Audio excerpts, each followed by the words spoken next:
In the earlier classification, inorganic compounds and organic compounds are taken together, and these are further divided into three main categories: acid, bases, and salts. So first, what are the acids?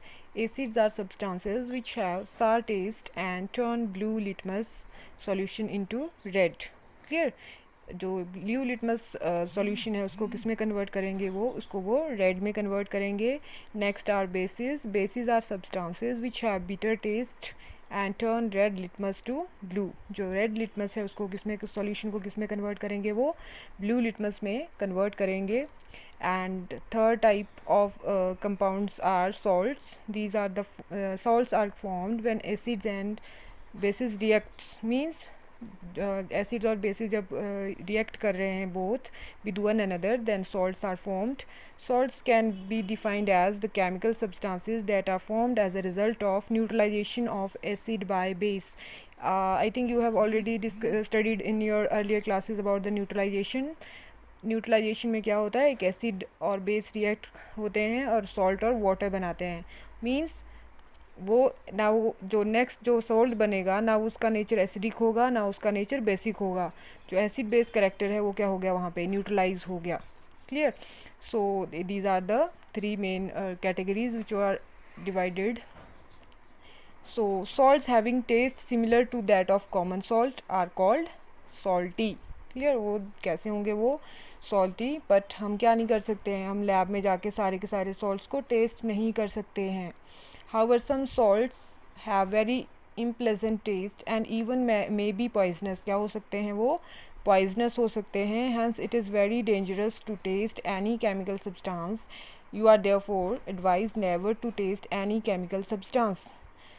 अब जैसे आप lab में जाते हो, वहाँ पे सब कुछ रखा होता है, एसिड्स भी हैं, बेसिस भी हैं, सॉल्ट्स भी है. क्या आपको कभी बोला कि जाओ सारे वाइट इन कलर हैं, उसको टेस्ट करके लाओ उस सॉल्ट को, या उस बेस को टेस्ट करके लाओ.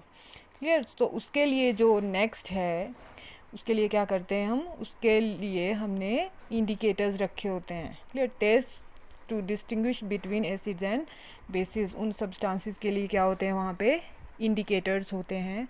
सो before going to the types of indicators, look at your books. You have learnt in your previous classes that the sour and bitter taste of food are due to acids and bases. Clear हो गया वो दोनों के taste कैसे different है respectively present in them. If someone in the family is suffering from a problem of acidity after overeating, which of the following would you suggest as a remedy? Lemon juice, vinegar or baking soda solution. Clear? कि जब किसी ने क्या कर लिया, over eating कर ली और उनको क्या हो गया, प्रॉब्लम ऑफ एसिडिटी हो गई, मीन तो उस केस में हम उसको क्या देंगे, लेमन जूस देंगे, विनेगर देंगे या बेकिंग सोडा सॉल्यूशन देंगे. Clear? Which property did you think of while choosing the remedy? Surely you must have used your knowledge about the ability of acids and bases to nullify each other effect.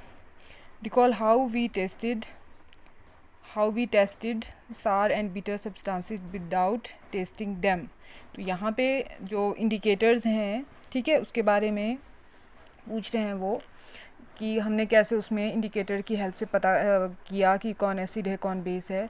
तो हमने जो salts देखे, acid और base react करके salts बना रहे, तो वैसे ही इसका इफ़ेक्ट नलीफाई करने के लिए जो एसिड है, एसिडिटी हुई है, तो उस एसिडिटी को ख़त्म करने के लिए हम क्या लेंगे, हम कुछ ऐसा लेंगे जो क्या होगा, बेसिक इन ओरिजिन होगा. बेसिक होगा तभी तो वो जो एसिडिटी हुई है उस एसिड के इफ़ेक्ट को न्यूट्रलाइज़ करेगा.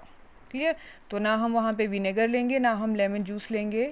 क्लियर? तो क्या लेंगे वहाँ पे, बेकिंग सोडा सॉल्यूशन. क्लियर? आपने जो स्टडी किया होगा या देखा होगा जो इनो है, क्लियर, तो वो भी क्या है, एक बेसिक सॉल्ट है. We will study further about that substances. So here we are with our next topic here, the test. जो टेस्ट हमने करने हैं इसमें to check the presence of acids और बेसिस. हमने उन इंडिकेटर्स को डिवाइड किया है टू टाइप्स में, नेचुरल और सिंथेटिक इंडिकेटर्स में. Clear? So You already know that acids are sour in taste, changes the color of blue litmus to red, whereas bases are bitter and change the color of the red litmus to blue. Litmus is a natural indicator. Turmeric is another such indicator. Have you noticed that a stain of curry on a white cloth becomes reddish brown when soap, which is basic in nature, is scrubbed on it? It turns yellow again when the cloth is washed with plenty of water. You can also use synthetic indicators such as methyl orange and phenolphthalein to test for acids and bases. Clear? तो इस paragraph में two types के indicators दे दिए हैं, natural indicators भी दिए हैं, synthetic indicators भी दिए हैं. जैसे नेचुरल इंडिकेटर्स में इसमें लिटमस है, टर्मेरिक सॉल्यूशन है. क्लियर? तो इसको हम फर्दर डिटेल में स्टडी करेंगे. क्लियर? तो first of all, what are indicators? Clear? Indicator is a chemical compound which is added to the solution in very small amount to detect its acidic or basic nature. ये जो कोई एक chemical substance हमारे पास है उसका पता लगाने के लिए कि क्या वो एसिड है या वो बेस है, उसके लिए हम क्या यूज़ करते हैं?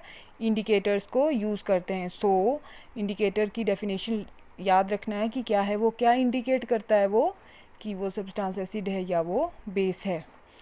इंडिकेटर्स जो इसके हैं टू टाइप्स फिर, natural and synthetic indicators. Indicators are either extracted from plants, that are natural indicator, जो कहाँ से एक्सट्रैक्ट किए? फ्रॉम प्लांट्स, और synthesized in the laboratory, these are synthetic indicators. तो हमने यहाँ पे डिवाइड किया है नेचुरल और सिंथेटिक इंडिकेटर्स के टाइप्स में. So natural indicators, first litmus solution, second turmeric, third red cabbage leaves extract, जो रेड कैबेज है उनके लीव्स का एक्सट्रैक्ट बनाएंगे एक सॉल्यूशन फॉर्म में, वो भी एक इंडिकेटर वर्क करता है. Then flowers of hydrangea plant. ये जो हाइड्रेंजिया प्लांट है उसके फ्लावर्स को भी क्या यूज़ किया जा सकता है? एज नेचुरल इंडिकेटर यूज़ किया जा सकता है, क्योंकि वो ये सभी क्या करेंगे? They will show different colours in acids and bases. Next two types are of synthetic indicators, these are phenolphthalein, and second synthetic indicator is methyl orange. ये जो है वो हमने कहाँ बनाया? साइंटिस्ट ने इसको लैब में बनाया, और ये भी क्या करते हैं? एसिड और बेसिस में डिफरेंट कलर शो करते हैं.